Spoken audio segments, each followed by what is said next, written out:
بسم اللہ الرحمن الرحیم۔ مکتوب افریقہ، مئی 2024 عیسوی۔ براعظم افریقہ کے تازہ حالات و واقعات کا خلاصہ۔ شہود آصف، استاد جامعہ احمدیہ گھانا۔ 5 افریقی ممالک کا خصوصی سیاحتی ویزا دینے پر اتفاق۔ براعظم افریقہ کے جنوب میں واقع ممالک انگولا، بوٹسوانا، نیمبیا، زیمبیا اور زمبابوے کے حکام نے اصولی طور پر ایک خصوصی سیاحتی ویزے کو وسعت دینے پر اتفاق کر لیا، جسے یونی ویزا کہا جاتا ہے۔ اس ویزے کے تحت سیاح متعدد ممالک میں داخل ہو سکتے ہیں۔ یہ 5 ممالک جنگلی حیات کے لیے مشہور حفاظتی علاقے کاوانگو زمبازی ٹرانسفرونٹیئر کنزرویشن ایریا پر مشتمل ہیں۔ اس علاقے میں ہاتھیوں سمیت جنگلی جانوروں کی ایک بڑی تعداد موجود ہے۔ اس ویزے کی مدد سے ان ممالک میں سیاحت کو بہت فروغ ملنے کا امکان ہے۔ فی الحال یہ ویزا زیمبیا اور زمبابوے میں استعمال ہوتا ہے، جبکہ اس ویزے پر بوٹسوانا میں دن کے وقت سفر کرنے کی اجازت ہے۔ تاہم اب زیمبیا میں سربراہان مملکت کے اجلاس میں شرکت کرنے والے دیگر علاقائی رہنماؤں نے بھی اس خصوصی ویزا پروگرام میں شامل ہونے پر اتفاق کر لیا ہے۔ متعدد سربراہان نے کہا ہے کہ وہ اس ویزے کے دائرۂ کار کو دیگر ریاستوں کے ساتھ جنوبی افریقی اقتصادی بلاک تک بڑھانا چاہتے ہیں۔ چاڈ میں الیکشنز۔ 6 مئی 2024 عیسوی کو وسطی افریقہ کے ملک چاڈ میں صدارتی انتخابات منعقد ہوئے۔ ان انتخابات میں محمد ادریس دیبی نے 61% ووٹ لے کر کامیابی حاصل کی۔ 2021 عیسوی میں باغیوں نے محمد کے والد اور ملک کے صدر ادریس ڈیبی کو قتل کر دیا تھا۔ محمد نے بطور فوجی جنرل اپنے آپ کو عبوری رہنما قرار دیتے ہوئے ملک کی باغ دوڑ سنبھالی۔ اگست 2021 میں محمد نے ملک کے حالات بہتر کرنے کے لیے مختلف باغی گروپس سے مذاکرات بھی کیے۔ تقریباً 3 سال کی حکومت کے بعد محمد نے عام انتخابات کے نتیجے میں اقتدار پر اپنی گرفت مزید مضبوط کر لی۔ نومنتخب صدر کا خاندان تقریباً 34 سال سے چاڈ میں حکمرانی کر رہا ہے۔ تیل کی دولت سے مالا مال ملک چاڈ طویل عرصے سے بغاوتوں اور دہشت گردی سے متاثرہ ملک ہے، جو اب انتخابات کے ذریعے جمہوری حکمرانی کی طرف واپس پلٹ رہا ہے۔ محمد کے 2 بڑے سیاسی مخالفین نے انتخابات کے نتائج کو مسترد کرتے ہوئے آئینی کونسل سے ان کو کالعدم قرار دینے کی درخواست کی ہے، مگر اس درخواست کو رد کر دیا گیا۔ جنوبی افریقہ میں عام انتخابات۔ جنوبی افریقہ میں 29 مئی 2024 عیسوی کو قومی اسمبلی اور صوبائی اسمبلیوں کے انتخابات منعقد ہوئے۔ 1994 عیسوی میں نسل پرستی کے خاتمے کے بعد رائے دہی کے عالمی قوانین کے مطابق ہونے والے یہ 7ویں عام انتخابات تھے۔ 58% ووٹرز نے اپنے ووٹ کا استعمال کیا۔ ان انتخابات میں اگرچہ حکمران جماعت افریقن نیشنل کانگریس ANC ہی سب سے بڑی جماعت بن کر سامنے آئی، مگر اس کی حمایت میں نمایاں کمی ہوئی ہے۔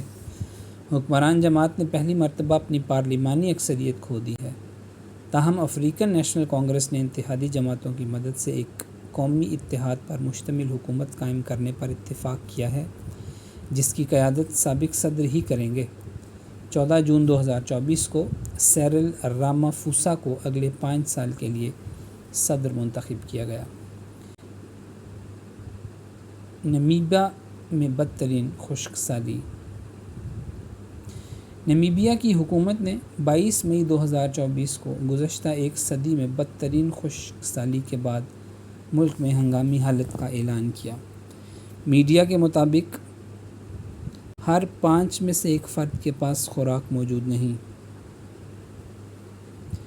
خشک سالی اور بارشوں کے نہ ہونے سے 3,31,000 سے زیادہ گھرانوں نے حکومتی امداد حاصل کرنے کے لیے اپنی رجسٹریشن کروائی ہے۔ اس پروگرام کے تحت حکومت 40 ملین یورو کی امداد کرے گی، جبکہ حکومت کے پاس صرف 15 ملین یورو کا فنڈ موجود ہے۔ 20 مئی کو جنوبی افریقہ ترقیاتی بلاک SADC کی جانب سے ایک غیر معمولی اجلاس منعقد کیا گیا ہے، جس میں خشک سالی سے متاثرہ رکن ممالک کی امداد اور بحالی کے متعلق بات کرتے ہوئے نمیبیا کے صدر نے SADC ممالک اور بین الاقوامی برادری سے بڑے پیمانے پر مدد کا مطالبہ کیا ہے تاکہ ان لوگوں کی مدد کی جا سکے۔ جنوبی افریقہ خطے کے تمام ممالک انگولا، بوٹسوانا، مڈغاسکر، ملاوی، موزمبیق، نمیبیا، جنوبی افریقہ، لیسوتھو، زامبیا اور زمبابوے خشک سالی سے متاثر ہوئے ہیں۔ اس سال فروری میں طویل گرمی کی لہر آئی جس کا درجہ حرارت اوسط سے 5 ڈگری زیادہ تھا۔ خطے کے 3 دیگر ممالک نے بھی اس خشک سالی کو قومی آفت قرار دیا۔ ماؤنٹ ایورسٹ کی چوٹی کے قریب لاپتہ ہونے والے کینیائی کوہ پیما کی موت۔ 23 مئی 2024 عیسوی کو کینیا کے معروف بینکر اور کوہ پیما جوشوا چیریوٹ کیروی اور ان کا نیپالی گائیڈ اضافی آکسیجن کے بغیر ماؤنٹ ایورسٹ سر کرنے کی کوشش میں اپنی جان سے ہاتھ دھو بیٹھے۔ مسٹر کیروی اضافی آکسیجن کے بغیر ماؤنٹ ایورسٹ سر کرنے والے پہلے افریقی شخص بننا چاہتے تھے۔ ان کے قریبی دوست نے بتایا کہ ان کی موت گرنے کی وجہ سے ہوئی۔ ایک ہفتہ قبل BBC سے بات کرتے ہوئے کیروی نے کہا تھا کہ انہوں نے اس چیلنج کے لیے بہت جسمانی تیاری کی ہے۔ ایک ہفتے کے دوران ماؤنٹ ایورسٹ پر ہونے والی یہ چوتھی موت ہے۔ کیروی کی میت کو برفانی چوٹیوں سے تلاش کر کے واپس ان کے اہل خانہ کو بھجوانے کی لاگت تقریباً 1,50,000 پاؤنڈز ہے۔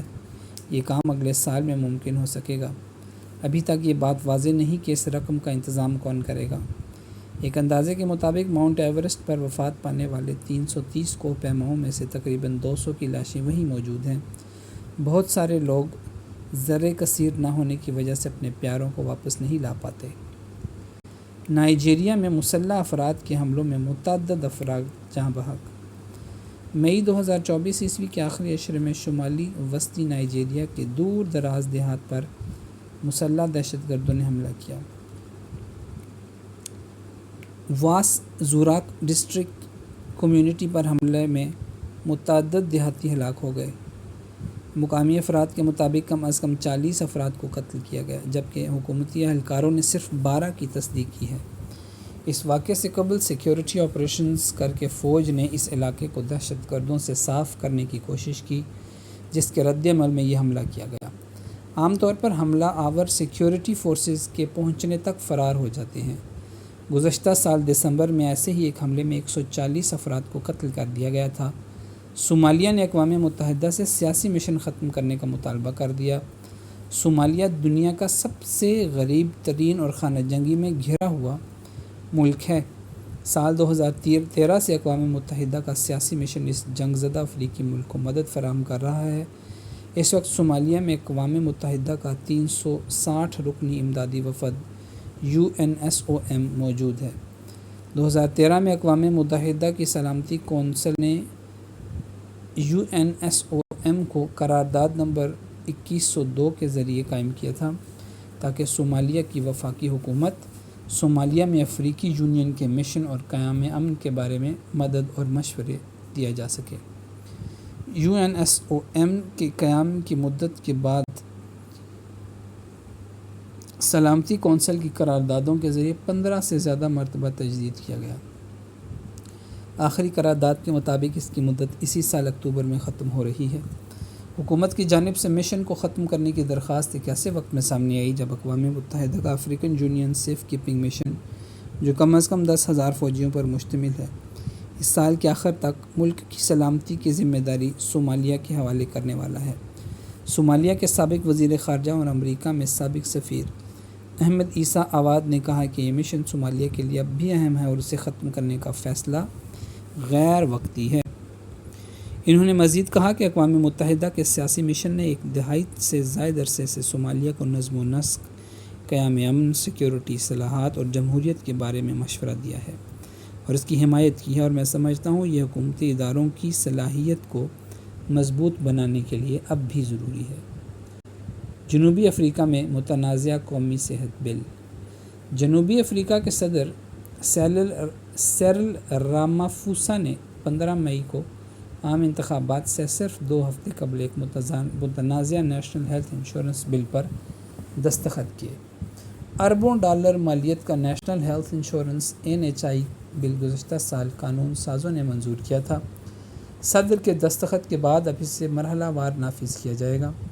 حکمران جماعت کے مطابق نئے قانون کا مقصد تمام جنوبی افریقیوں کو معیاری عالمی صحت کی سہولیات فراہم کرنا ہے۔ اس وقت 84% جنوبی افریقی شہری حکومت کے زیر انتظام چلنے والی عوامی صحت کی خدمات پر انحصار کرتے ہیں، جبکہ 16% کو نجی اداروں کے صحت کے شعبہ جات تک رسائی حاصل ہے۔ جنوبی افریقہ میں حکومتی صحت عامہ کے شعبے میں سہولیات کا فقدان ہے۔ ادویات کی قلت رہتی ہے۔ حکومت کے مخالفین بل کی مخالفت کر رہے ہیں۔ ان کے خدشات ہیں کہ اس پر عمل درآمد سے وسیع پیمانے پر بدعنوانی ہوگی اور بجٹ کی پابندیوں کی وجہ سے معیشت کمزور ہو جائے گی۔ حزب اختلاف کی جماعتوں نے صدر پر الزام لگایا ہے کہ وہ انتخابات میں اپنی پارٹی کے لیے حمایت حاصل کرنے کے لیے ایک چال کے طور پر اس بل پر دستخط کر رہے ہیں۔ عوامی جمہوریہ کونگو میں بغاوت کی ناکام کوشش۔ عوامی جمہوریہ کونگو کی فوج نے کہا ہے کہ انہوں نے ملکی صدر تسیکیڈی کے خلاف بغاوت کی کوشش کو ناکام بنا دیا ہے۔ اس کوشش میں کانگو اور چند غیر ملکی جنگجو شامل تھے۔ فوجی ترجمان نے کہا کہ 50 مشتبہ افراد کو حراست میں لیا گیا ہے، جن میں 3 امریکی اور 1 برطانوی شہری بھی شامل ہیں۔ میڈیا رپورٹس کے مطابق 19 مئی کو فوجی وردی میں ملبوس مسلح افراد نے سابق چیف آف سٹاف اور صدر کے قریبی دوست کے گھر پر حملہ کیا۔ حملے میں کچھ محافظ مارے گئے۔ رپورٹس کے مطابق حملہ آوروں کا تعلق نیو زائر موومنٹ سے تھا، جو کونگو کے سابق جلا وطن سیاستدان کرسچن ملنگا کی تنظیم ہے۔ کرسچن ملنگا نے امریکی شہریت حاصل کر رکھی تھی، کو اسی حملے کے دوران قتل کر دیا گیا، جبکہ اس کا بیٹا مارسل ملنگا ان 3 امریکی شہریوں میں شامل تھا جنہیں بغاوت کی مبینہ کوشش کے الزام میں گرفتار کیا گیا تھا۔ جنوبی افریقہ میں اس سال بھی بڑے پیمانے پر برڈ فلو کا خطرہ۔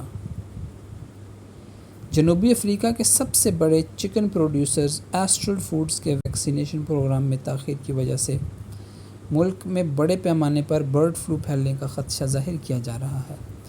گزشتہ سال مرغیوں میں HPAI کی بیماری پھیلنے کی وجہ سے تقریباً 9.5 ملین مرغیاں ضائع ہو گئی تھیں۔